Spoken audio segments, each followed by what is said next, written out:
area in the foreseeable future. Based on the above-mentioned analysis, we need to choose our pathway towards the 2050 low-carbon development and energy transition. Previously, I mentioned that if we carry on policy scenarios or follow the bottom-up reinforced policy scenario,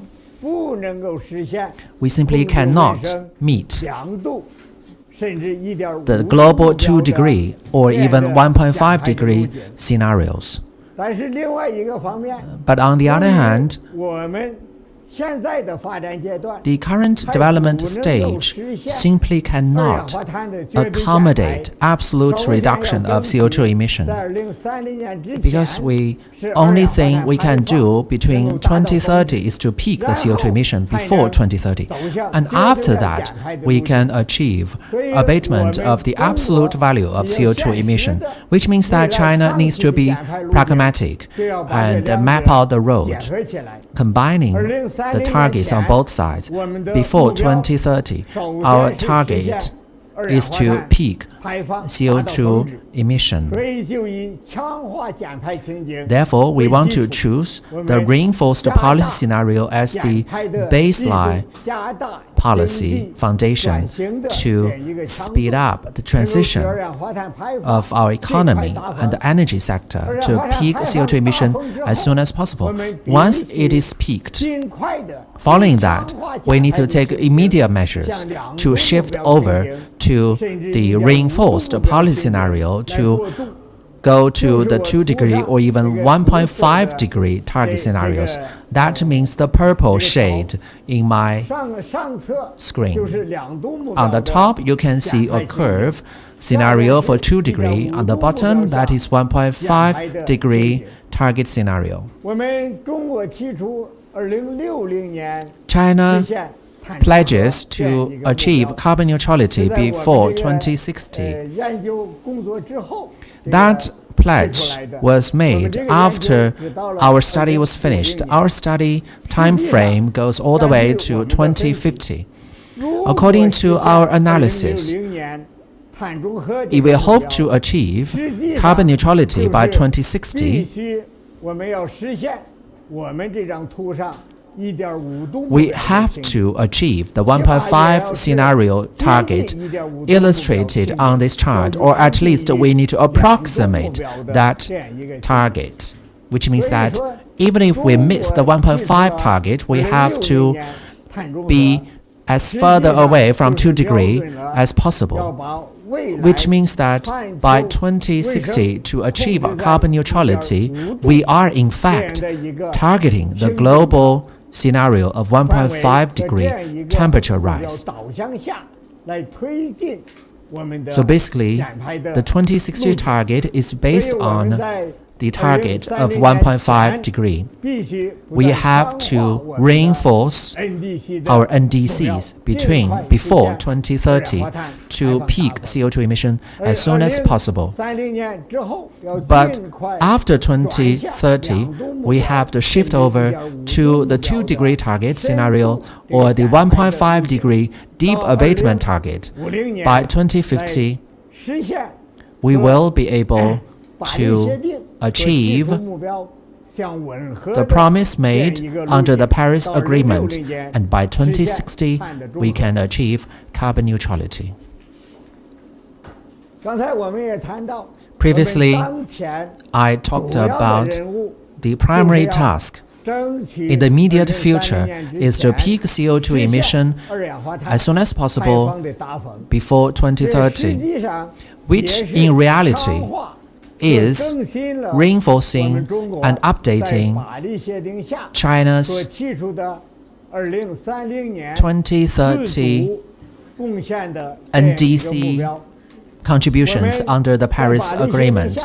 Under the Paris Agreement, China promised its own NDCs, basically indicating that China will peak CO2 emission before 2030 and try to achieve that as soon as possible. Recently, President Xi Jinping, in his important remark, updated China's NDCs under the Paris Agreement. And in fact, locking up the target time before 2030, which means that we need to adopt stronger measures to abate emission. CO2 emission peaking is a systematic indicator. Updating or upgrading of this target will have spillover effects on other aspects of China's NDCs. Under the Paris Agreement, China's NDCs include per unit GDP CO2 emission will drop by 60% by 2030 compared with 2005. In order to achieve that before 2030,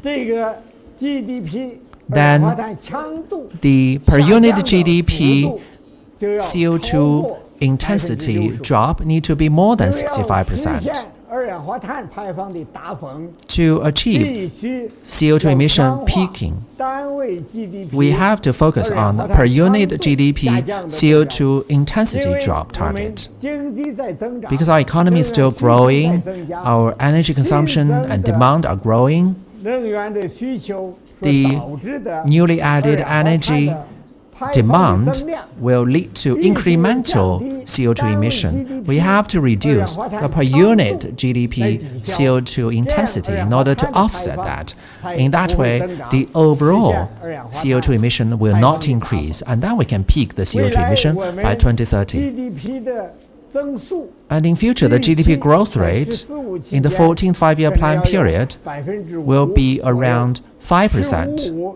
And in the 15th five-year plan period will be no less than 4.5%. So the per unit GDP CO2 emission drop every year will need to reach 4.5% to 5.0%. So in that way, when our GDP is growing at a rate of 4.5 to 5%, the CO2 intensity will peak and will no longer increase. So by 2030, the per unit GDP CO2 intensity decline level need to be higher than 60% by 2030. Our economy continues to grow. The energy needs are growing. In order to peak CO2 emission, the newly added energy consumption, in particular, the need for PV, hydro, nuclear, and wind, and other renewable and new energies, they need to accommodate the newly added energy needs to support socio-economic development requirements. But all these are coming from non-fossil fuel sources and not increasing the CO2 emission. And then we can peak CO2 emission. So, in such a situation, in the future, renewable energy sources will enjoy stronger incentives and stimulus for further growth. The non-fossil fuels share in primary energy consumption will reach approximately 25% of the total primary energy consumption. And this share will exceed the NDC target China set under the Paris Agreement, which was 20%. So, once we can peak CO2 emission before 2030, it will force the country to implement more ambitious and stronger targets. And this will, in turn, also stimulate China's economic transition and low-carbon transition. In 2030, wind, solar PV, and hydropowers installed capacity will exceed 400 and 500 million kilowatts. In total, they will reach the scale of several billion kilowatts in terms of installed capacity, which will be higher than the existing installed capacity of the US for renewables. Therefore, we can say that China's low carbon transition and new energy transition is leading the trend in the world.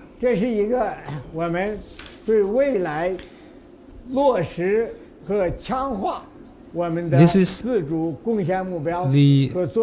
analysis of energy consumption and CO2 emission for the implementation and enhancement of 2030 NDC targets. The table shows that for China to peak its CO2 emission before 2030, we will have to significantly enhance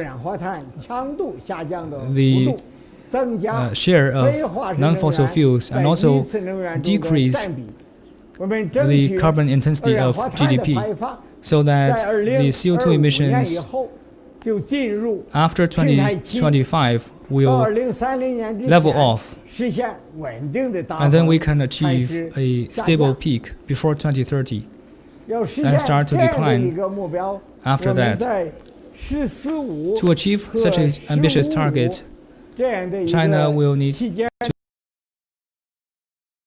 make more vigorous efforts in the 14th plan period, because before 2030, China through two 5-year plan periods, especially the 14th 5-year plan, which will be crucial for China. During this period, it is imperative for China to accelerate its low-carbon transition so that we can lay down a solid foundation for China to peak its carbon emission before 2030.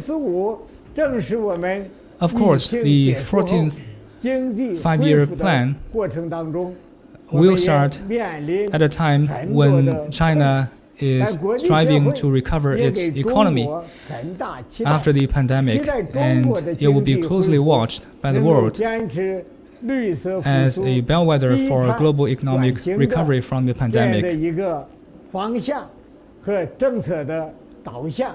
The attention of the world will be on China to strengthen its efforts to address climate change targets so that it can lead the world to embark on a high-quality economic recovery pathway. Therefore, in the 14th 5-year plan, China will establish very ambitious energy saving and emission reduction targets. During the 14th 5-year plan period, China will further reduce its CO2 intensity of GDP